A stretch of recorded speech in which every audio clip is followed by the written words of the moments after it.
والعصر ان الانسان لفی خسر الا الذین آمنوا. کامیابی کے لیے نمبر 1 عقیدہ ٹھیک ہونا چاہیے. تو میں نے آپ کی خدمت میں 2 عقیدے پیش کیے ہیں. میں ایک اور عقیدہ پیش کر دیتا ہوں تاکہ بطر اور تاک کی تعداد پوری ہو جائے. ہمارا عقیدہ، ایک بندہ قرآن پڑھتا ہے اور قرآن پڑھ کے یہ دعویٰ الگ کرتا ہے، دوسرا حدیث پڑھتا ہے تو دعویٰ الگ کرتا ہے. اللہ رب العزت ہمیں قرآن کریم اور حدیث پاک دونوں کو ماننے کی توفیق عطا فرمائے. قرآن کریم کو پڑھ لیا، کہا جی قرآن کریم کے اندر آتا ہے کہ دیکھو لا تدرکہ الابصار، کوئی آنکھ بھی اللہ کی ذات کو نہیں دیکھ سکتی. یہ قرآن میں ہے. اور یہ جو دیوبند کا عقیدہ ہے، ہمارے پیغمبر پاک نے عرش پہ جا کے اللہ کی ذات کو دیکھا، یہ حدیث پاک میں ہے، المستدرک علی الصحیحین میں ہے، الخصائص الکبریٰ میں ہے. راوی عبداللہ بن عباس ہے، انس بن مالک ہے رضی اللہ عنہم. یہ حدیث قرآن کے خلاف ہے. قرآن کریم میں ہے لا تدرک الابصار، کوئی آنکھ بھی خدا کو نہیں دیکھ سکتی. تو ہم نے حدیث پیش کی ہے پیغمبر پاک نے خدا کو دیکھا. یہ حدیث قرآن کے خلاف ہے. ہم قرآن کو لیتے ہیں، حدیث کو نہیں لیتے. میں نے کہا ہم حدیث بھی لیتے ہیں، قرآن بھی لیتے ہیں. میں سمجھانے کے لیے پہلے بات سنا دیتا ہوں، مثال پیش کرتا ہوں، حدیث جلدی سمجھ آئے. میں نے کہا اللہ تمہیں ہدایت عطا فرمائے اور ہدایت فرما کے جنت میں داخلہ عطا فرمائے. کہا جی آمین. میں نے کہا جنت میں جا کے اللہ کا دیدار کرو گے؟ کہا جی بالکل کریں گے. میں نے کہا کہاں لکھا ہے؟ کہا جی حدیث پاک میں ہے.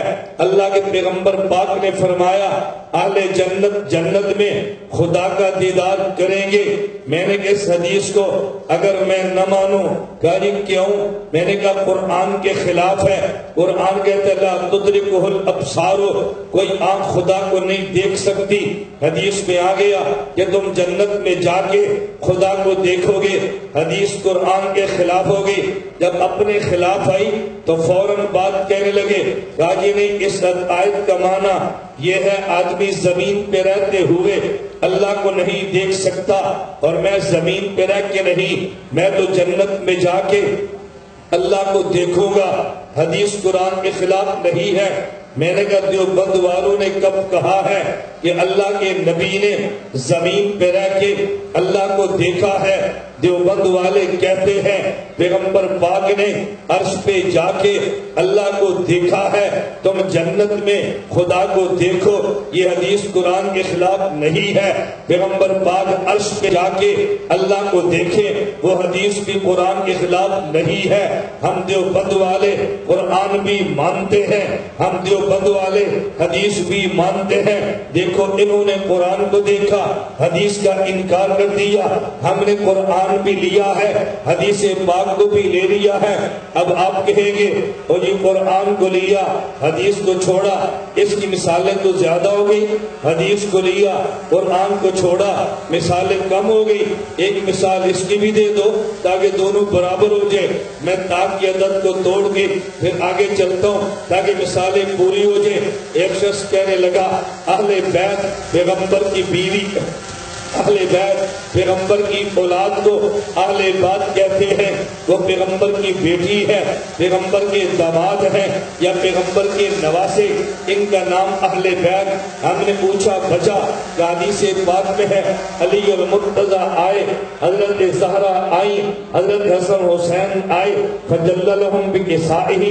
اس کو اللہ کے نبی نے اپنی چادر کے نیچے لیا، پھر اللہ سے دعا مانگی اللہم ہؤلاء اہل بیتی، اللہ یہ علی اہل بیت ہے، اللہ یہ زہرا اہل بیت ہے، اللہ یہ حسن اہل بیت ہے، اللہ یہ حسین اہل بیت ہے. فَأَذْهِبْ عَنْهُمُ الرِّجْسَ وَطَهِّرْهُمْ تَطْهِيرًا. اللہ نجاست ان کے قریب نہ آنے دینا، ان کو پاک رکھنا. یا دیکھو اہل بیت ہے، ان میں پیغمبر کی بیویاں تو ساتھ نہیں تھی. میں نے کہا تم نے حدیث کو دیکھا؟ دیوبند والے قرآن بھی دیکھتے ہیں، قرآن قرآن کریم میں ہے یرید اللہ لیذہب عنکم الرجس اہل البیت، اللہ نے فیصلہ کر لیا ہے اہل بیت کو پاک رکھے گا۔ اہل بیت سے مراد کیا ہے؟ پہلے بھی ذکر یا نساء النبی لستن پیغمبر کی بیویوں کا ہے، بعد میں ذکر وذکرن ما یتلی پیغمبر کی بیویوں کا ہے، درمیان میں ذکر پیغمبر پاک کی بیویوں کا ہے۔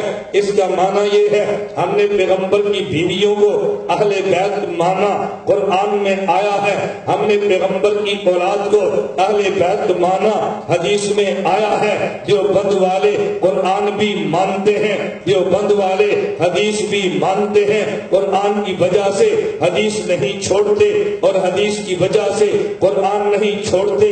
تعلیمات پیغمبر ہے، ہم تعلیمات ادھوری نہیں لیتے، ہم تعلیمات پوری لیتے ہیں۔ نہ قرآن کریم کو ہاتھ سے جانے دیتے ہیں، نہ حدیث پاک کو ہاتھ سے جانے دیتے ہیں۔ ہم نے قرآن بھی لیا تو پورا لیا ہے اور حدیث پاک بھی لی ہے تو پوری لی ہے۔ لا الہ الا اللہ، لا الہ الا اللہ، لا الہ الا اللہ، ما لنا رب سوا۔ لا الہ الا اللہ، لا الہ